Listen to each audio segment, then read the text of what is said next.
I am Ferdinand Marcos, and I am the President of the Republic of the Philippines. I stand today on behalf of 110 million Filipinos. Hi everyone, hello universe, it's me again. Shout out sa inyo mga kababayan. Mayroon akong upload videos updates mga bes. May sinabi si Senator Amy dito sa kanyang hipag at saka kay Speaker Martin. Nako mga bes, kinatalo niya na talaga. Grabe ang sama ng pag-uugali nito. Sabi dito mga kababayan, no? Sabi po ng Abante TNT. Sabi po guys ng Abante TNT, sinagot ng Kamara de Representante ang naging pasaring ni Senator Amy Marcos kay Speaker Ferdinand Martin Romualdez na tinawag nitong tambaluslos kasabay ng kanyang pagmamaliit sa ayuda programa ng gobyerno. Biro nyo yun mga bes, pati kapatid niya. Oo, habang nasa Malaysia siya, may video kasi hindi ko makita-kita, pero ito pinost, no? May interview siya, no? So yung interview niya talagang pag na ito nga yun, tinawag yung tambaluslos, ito si Speaker Martin. Kinatalo niya pati yung hipag niya.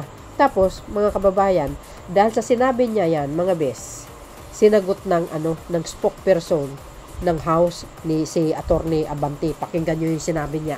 Ito, basahin ko yung sinabi ni Senator Amy Marcos laban dito sa pinsan niya at kay FL at siyempre sa Pangulo din. Ito, basahin ko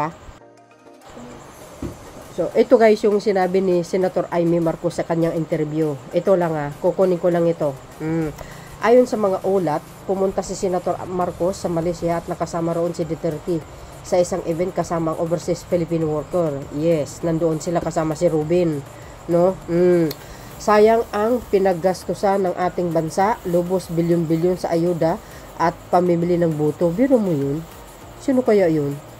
No? Baliktad yata. Inaaway na naman po ako ni BP Sara at Pasaring. Sinasabi palitan mo na kasi yung apelyido mo. Sabi ko, ang problema yung nakaupo.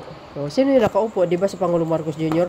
Walang apelyido kasi tambaluslos. Diba guys? Sino bang walang apelyido? Baka siya.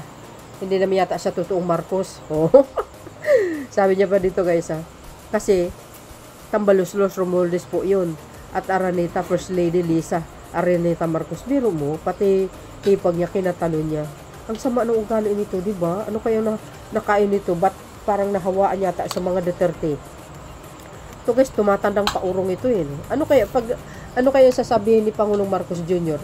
na ganito yung sinabi niya? Pero ako guys, pagkapatid ko ito, kahit hindi na tayo mag-usap, kahit hanggang mawala man ako sa mundo kung ganito yung ginawa mo, never na kita kausapin sa totoo lang. Pinatawad kita pero hindi na po yung katulad dati. Oo, totoo yun. Hindi na katulad ng dati. Never.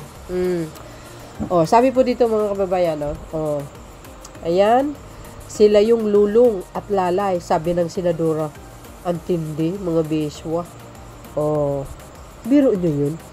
Kasi, tinitira nila lagi si Speaker na daw kay si Atat daw sa 2028 tatakbo.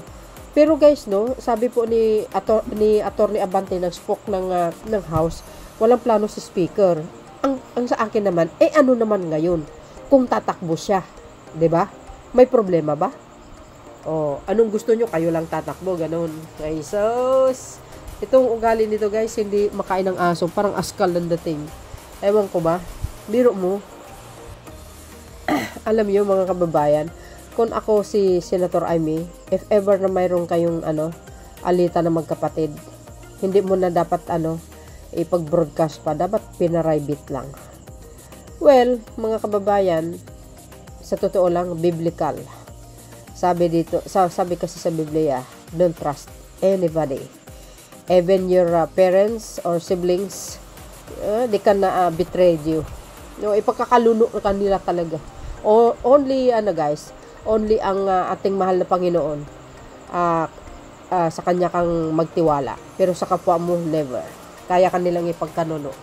Kaya siguro nangyayari na sa mga tao. Siyempre, mga bes, sa mga ganitong pag-uugali. Nakakahiya. Marcos pa naman din. O, di ba? Talo pa sa showbiz, bulgar lahat. Ay, nako, ewan ko. Kaya ito, dahil nasa Malaysia sila, di ba? O, alam nyo naman po yung unang video natin. Maaga silang nangampanya. Tama po yung hinala natin. Tatakbo sila sa 2028. Ambisyosa rin ito, Senator Amy. O, di ba? O, tatakbo. Tandem sila. Ako, babae ko, pero ayaw ko kay Sara Duterte's wife. Wala naman kasi guys, hindi naman po siya eksperyensyado sa pamumuno. Tingnan nyo naman ang issue ng ama niya, issue ng kapatid niya, issue niya. Di ba? Ang kinasasangkutan niya, tingnan nyo sa article of impeachment. Grabe. Kung kaya niya nga pumatay ng Pangulo, how much more yung mga inosenteng tao. Di ba? At hindi naman tayo papayag noon. May power tayo sa pamamagitan na wag na iboto. Nagmamayabang sila kasi malakas ang loob nila because kay Bongo mataas daw ang boto niya. So ibig sabihin, there's a possible mananalo kasi lahat ng bumoto kay Bongo, bumoto kay Sara dito. Doon po kayo nagkakamali. Si Bongo kasi nagtatago yun sa Malasakit Center. Kahit hindi Duterte, binoto siya. Pero dahil ngayon, kasi viral na ito yung impeachment ni Sara Duterte. Tuloy-tuloy na po yan. Ako, ano man po ang mangyari, basta like for example, kung uusa dito sa 20 Congress, walang problema, ang importante matuloy. O, di ba? Masintensyahan at malaman ang katotohanan ng taong bayan. O, so, yan, makita nyo yung pag-uugali niya. Ang pangit. Dawaan sa mga Duterte. Di ba, mga bes? So, para kompleto detalyado mga kababayan, ito po yung sagot ng House spokesperson na si Attorney Abante. Panoorin nyo mga kababayan. Eto na. Habang ang iba ay abala sa pag-iikot sa abroad, sa media appearances, at tilang maagang kampanya, si Speaker Romualdez at ang Kamara ay patuloy na nagtatrabaho, naghahain ng batas, nagbabantay ng pondo, at nagdadala ng serbisyo sa mga nangangailangan. Tama. Malinaw po, wala sa kilos, pananalita, o gawain ni Speaker Romualdez ang pagtakbo sa 2028. Hindi siya nagpapakita sa media para magpasikat. Wala siyang press con para magpabango. Hindi rin siya gumagamit ng TikTok or vlogs para magpa-cute.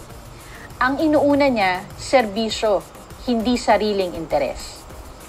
At higit sa lahat, si Speaker ay kilala sa paggawa ng mga desisyong mahirap at hindi palaging popular. Ganyan ba ang may plano sa 2028? Dahil kung ang iniisip mo ay eleksyon, hindi mo gugustuhin masaktan ng iba para lang magpatupad ng tama. At ito po ang tanong. Di ba kayo nagtataka kung bakit pilit nilang pinupuntirya ang isang taong sinasabi nila hindi naman lumalabas sa survey bilang kandidato sa 2028? Baka naman ginagamit lang nila si Speaker para mambastos, para magpatawa, o para magpakitang tao sa publiko. Tama.